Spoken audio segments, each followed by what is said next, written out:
Hi, I'm Colton with Porsche Center Calgary, and I'm here today with another lovely piece of pre-owned inventory. This is, in fact, one of my very favorite Porsches. It is a 2020 718 Spyder. So what that means, firstly, the 718 is a mid-engine platform, so the Boxster and Cayman variants are all built on that. As of 2017, they added that 718 designation, and the Spyder is kind of the raciest version of the Boxster, so of the convertible version of that platform. But for this variant, they dropped the Boxster nomenclature, so it is just called the 718 Spyder as of 2020. And quite a cool thing. You have that mid-mounted flat six, naturally aspirated 4 liters. Sounds fantastic and offers, of course, outstanding performance. 414 horsepower and 309 pound-feet of torque. And then as part of the Spyder package, there's a few things they did to save weight. The roof being I would say the biggest, most noticeable difference. With the regular Boxsters, you have a fully power roof. It's very convenient. You just press and hold the button for a few seconds and it takes care of itself. Whereas with this one, it's partly manual, so you do have to get out of the car and physically put the roof up, but it's actually not as hard as it sounds. It's much easier than it was on the earlier versions of this car, and that also means you have an entirely different kind of rear deck. You get the big humps over the back. I think it adds a whole lot to the look of the car. The Spyders also get a more aggressive kind of arrow in the front as well as in the rear. It's just a phenomenal looking car. I think one of my favorite looking Porsches potentially ever. But let's talk a little bit more about this one in particular. So starting with the outside, this is classic Guards Red. It's been around for many years and always looks great. The brake calipers are always Guards Red anyway, so it ties into that very nicely.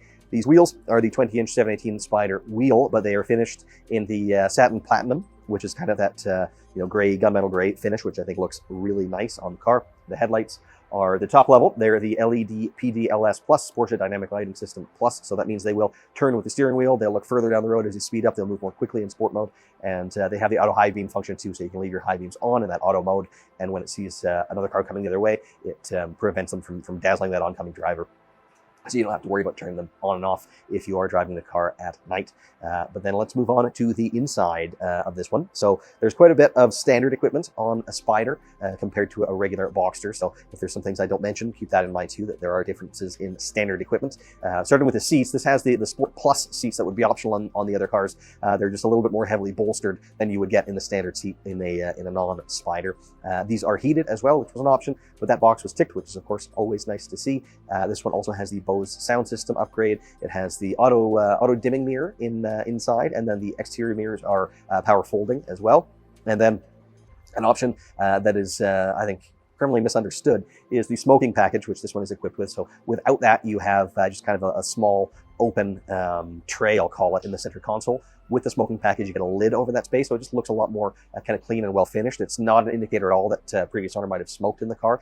Most people will just get it for the aesthetic preference, and it was a $0 option as well. So I always strongly recommended it to people who are ordering these cars.